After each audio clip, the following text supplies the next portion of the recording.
தமிழ்நாட்டை பொறுத்தளவுக்கு மேலதிக பத்திரிகையாளர்கள் வந்து அது வந்து இது அமைஞ்சிருச்சே அப்படிங்கிற கவலையில் இருக்கக்கூடியவங்க தான். That I can very obviously understand. எனக்கு ஒன்றும் பிரச்சனை இல்லை.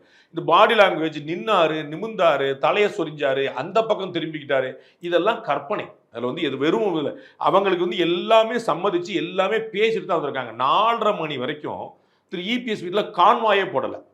ஏடிஎம்கேல அலைன்ஸ் அமைய போகுதுன்னு ஏடிஎம்கேல நினைச்சவங்களே பயந்துட்டாங்க. என்னங்க இது, ஒரு 9 மணிக்கு ஒரு ஊருக்கு போறாருனாங்க, 5 மணி வரைக்கும் வண்டியே கிளம்பலன்னு 3 4 கான்வாய் கூட போடல. கான்வாய் கூட 3 மணிக்கு முன்னாடி போட்டு கூட ரெடியா இருக்குன்னு தெரிஞ்சிருக்கும். அதுவே 4:30க்கு பிறகு தான் போட்டாங்க.